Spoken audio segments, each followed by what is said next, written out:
வணக்கம். சக்தி விநாயகா சேனல் வழியாக உங்களை சந்திப்பதில் மிக்க மகிழ்ச்சி. ஜெகதீஸ்வரனின் அன்பு நேயர்களுக்கு என் அன்பான வணக்கங்கள். நம்ம இந்த காணொலியில என்ன பார்க்க போறோம் பாத்தீங்கன்னா, தமிழ் புத்தாண்டு அனைவருக்கும் வாழ்த்துக்கள். இந்த விசுவாவச வருடம் தமிழ் புத்தாண்டு புது பலனா மீனராசிக்கு எப்படிப்பட்ட பலன்கள் இருக்க போதுன்னு சொல்லி நம்ம பார்க்க போறோங்க. ஆல்ரெடி மீனராசியோட அதிபதியே குரு பகவான்.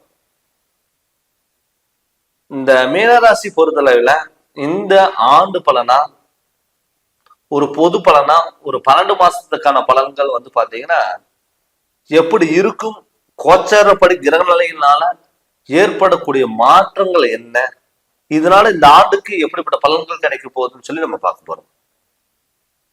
உங்க ராசிக்கு மீனராசி பொறுத்தளவுல இந்த ஆண்டு ஜென்ம சனி உங்க ராசிக்கு வராது. ஒண்ணு. ரெண்டாவது பாத்தீங்கன்னா ராகு பகவான் உங்களை விட்டு விலகுறாரு. ஒரு பாவகிரகங்களை விலகி இன்னொரு பாவகிரகங்கள் வருது. பட் ஜென்மச்சனி வந்தாலுமே கூட பயப்பட வேண்டிய அவசியம் இல்லை. சனி நம்ம என்ன விஷயம் பண்றோமோ அதுக்கான பலன் கொடுக்கிறவர் தான் சனி பகவான். நீங்க நல்லது பண்ணீங்கன்னா உங்களுக்கு 4 மடங்கு நல்லது கிடைக்கும். பொருளாதாரத்துல முன்னேற்றங்கள் வரும். நிதானமோட செயல்பட்டீங்கன்னா சக்சஸ் ஆகிறதுக்கான வாய்ப்புகளாகவும் அமையும். மாணவ செல்வங்களுக்கு கல்வியில கவனமா இருக்கிறது ரொம்ப சிறப்பு. கோபப்படாம நிதானமா செயல்பட்டீங்கன்னா நினைச்சது எல்லாமே சாதிக்கலாம். வெளியூர் பயணங்களா இருக்கட்டும், வெளிநாடு பயணங்களா இருக்கட்டும், புதிய ஒப்பந்தங்கள் மூலியமா கையெழுத்து எடுக்கக்கூடிய ஒரு சூழ்நிலையிலும் கண்டிப்பா வருவாங்க. உங்க ராசிக்கு 3ஆம் இடத்துல இருந்த குரு பகவான் இப்ப உங்க ராசிக்கு 4ஆம் இடத்துல வரப்போறாங்க. அப்படி 4ஆம் இடத்துல வரும் பொழுது தாய் வகையில உங்களுக்கான சப்போர்ட்டுங்கிறது கண்டிப்பா கிடைக்கும். உயர் பதவிகள் தேடி வரும். அம்மாவோட உடல் ஆரோக்கியத்துல நல்ல முன்னேற்றங்கள் கிடைக்கும். நிறைய பேர் பார்த்துட்டு இந்த சொந்த வீடு விட்டுட்டு வாடகை வீடுகள் எல்லாம் போயிருப்பாங்க. சரி, எனக்கு சொந்த வீடு இருக்கு, என்னால அங்க நிம்மதியா இருக்க முடியல அப்படின்னு சொல்லி வருத்தப்பட்டவங்களுக்கெல்லாம் சொந்த தொழில் பண்ணக்கூடியவும் சொந்த இடத்துல போகக்கூடிய ஒரு சூழ்நிலை உருவாகும். நீங்க அசையா சொத்துல நீங்க இன்வெஸ்ட்மெண்ட் பண்றது ரொம்ப ரொம்ப சிறப்பு. சார், அசையா சொத்துல எப்படி சார் நம்ம இன்வெஸ்ட்மெண்ட் பண்றது அப்படின்னு பாத்தீங்கன்னா, கண்டிப்பா நீங்க ஒரு வீடு கட்டலாம், இடம் வாங்கலாம், பழைய வீடு ஆல்ட்ரேஷன் பண்ணலாம். இது மாதிரி அசையா சொத்துல நீங்க இன்வெஸ்ட்மெண்ட் பண்ணும் பொழுது தேவையில்லாத ஹாஸ்பிட்டல் செலவு உங்களுக்கு விரைவு பண்ணாது. அது நீங்க கவனமா நீங்க பாத்துக்கணும். நிறைய பேர் பாத்தீங்கன்னா கடன் வாங்கி வாழ்க்கை நடத்தக்கூடிய ஒரு சுச்சுவேஷன் வரும். என்ன கேட்டீங்கன்னா, நம்ம கையிலே பணம் வச்சிருந்தா கூட கடன் வாங்கணும் அப்படிங்கிற எண்ணம் வரும். கடன் வாங்கி இன்னும் இருக்கிறத விட இன்னும் கொஞ்சம் அடுத்த லெவலுக்கு கொண்டு போகலாம் அப்படின்னு உங்களுக்கு ஒரு ஆர்வம் வரும். முடிஞ்ச அளவுக்கு அகல்கால் வச்சுக்கிறத கொஞ்சம் தவிர்த்துவாங்க. இதை விட அது பெருசு, அதை விட அது பெருசு, இருக்கிறத விட்டுட்டு பறக்கிறதுக்கு ஆசைப்படக்கூடாது. இருக்கிறத விட்டுட்டு பறக்கிறதுக்கு ஆசைப்பட்டால் இருந்ததும் கைவிட்டு போயிடும். பட் ஜென்மச்சனினால நிதானமா செயல்படுங்க. ஒரு விஷயத்துக்கு 4 டைம் யோசிங்க, இதை பண்ணலாமா வேண்டாமா அப்படின்னு யோசிக்கும் பொழுது கண்டிப்பா உங்களுக்கு எல்லாமே சக்சஸா மாறும். ஏன்னு கேட்டீங்கன்னா, ராகு இத்தனை நாளா உங்க ராசியில இருந்தாரு. இப்ப அந்த ராகு இந்த விசுவாச வருடத்துல உங்க ராசிக்கு 12ஆம் இடத்துக்கு போறாரு. அப்படி 12ஆம் இடத்துக்கு போகும்போது நிதானமோட இருக்கலாம். இப்ப உங்க ராசிக்கு ஜென்மச்சனி வந்துட்டாரு. இந்த ஜென்மச்சனி வந்தனால நீங்க மெயினா உடல் ஆரோக்கியத்துல ரொம்ப கவனம். என்ன கேட்டீங்கன்னா, நிறைய பேர்த்துக்கு இந்த அலர்ஜி ப்ராப்ளம், தோல் சம்பந்தப்பட்ட பிரச்சனைகள் வரலாம்.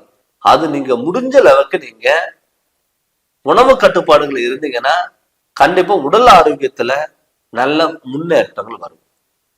இரவு நேர பயணங்கள் முடிஞ்ச அளவுக்கு நீங்க தவிர்த்துக்கோங்க. வாகனத்துல போகும் பொழுது கவனம். முடிஞ்ச அளவுக்கு இந்த மாதத்தினுடைய ஆரம்ப மாதத்துல முதல் மாதத்துல இருந்து உங்களுடைய குலதெய்வத்தினோட வழிபாடுகள் கட்டாயம் நீங்க போயிட்டு வந்துடணும்.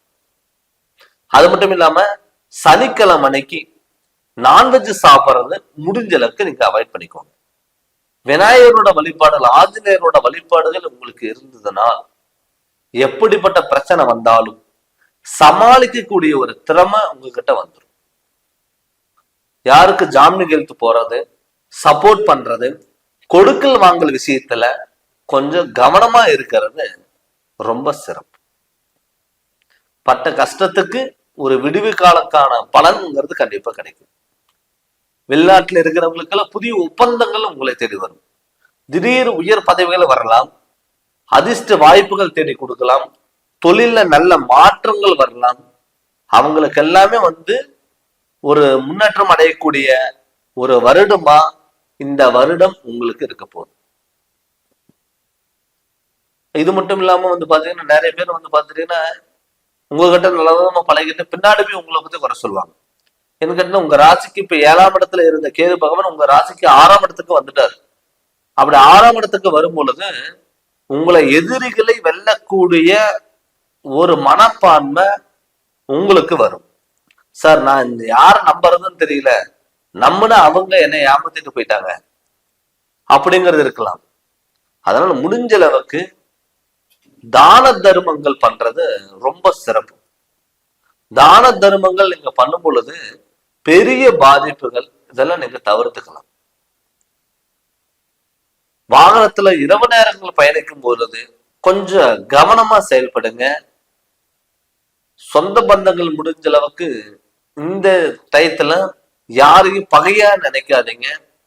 பகையா நினைச்சீங்கன்னா அது நமக்கு வினையா மாறும். கணவன் மனைவிக்குள்ள விட்டு கொடுத்துட்டு போங்க. ஏன்னு கேட்டீங்கன்னா உங்க ராசிக்கு 6ஆம் இடத்துல கேது வந்திருக்காரு, 12ல ராகு வர போறாரு. உங்க ராசிக்கு 4ஆம் இடத்துல குரு வந்துட்டார். அப்படி இருக்கும்போது விட்டு கொடுத்துட்டு போனால் உங்களுக்கு எல்லாமே சக்சஸா மாறும். கணவன் மனைவிக்குள்ள கருத்து வேறுபாடுகள் இருந்தாலும் கூட பெரிய பாதிப்புன்னு இருக்காதுங்க. பட் உங்க ராசிக்கு ஜென்ம சனி இப்ப நடக்கிறதுனால கொஞ்சம் நிதானமா செயல்படுங்க. எடுத்தோ கவுத்து முடிச்சும் அப்படின்னு சொல்லி பண்ணாம நீங்க பொறுமையா செயல்பட்டீங்கன்னா கண்டிப்பா உங்களுக்கு எல்லாமே சக்சஸா மாறும்.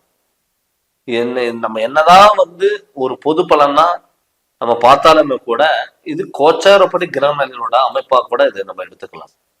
ஆனா இதே உங்க சுய ஜாதகத்துல நடக்கக்கூடிய திசா புத்திகள் உங்களுக்கு நல்லா இருந்து பெரிய பாதிப்புகள் உங்களுக்கு வராது. என்ன கேட்டீங்கன்னா நம்மளுடைய முழு ஜாதகம் உங்களுக்கு சப்போர்ட்டுங்கிறது பண்ணும். அதெல்லாம் உங்களுடைய ஜாதகத்துல நடக்கக்கூடிய திசா புத்திகள் எல்லாம் எப்படி இருக்கு அப்படின்னு உங்க சுய ஜாதகத்தை நீங்க பாத்துக்கோங்க. நீங்க ஜாதகம் பார்க்கணும்னு சொல்லி விருப்பப்பட்டீங்கன்னா என்னுடைய போன் நம்பருக்கு நீங்க போன் பண்ணி கன்சல்டிங் வாங்கிக்கோங்க.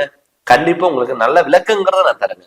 இந்த சேனல் நீங்க ஃபர்ஸ்ட் டைம் பாக்குற மாதிரி தான் சப்ஸ்கிரைப் பண்ணுங்க, பில் பட்டன் டச் பண்ணுங்க, உங்க நண்பர்களுக்கும் ஷேர் பண்ணுங்க. நன்றி, வணக்கம்.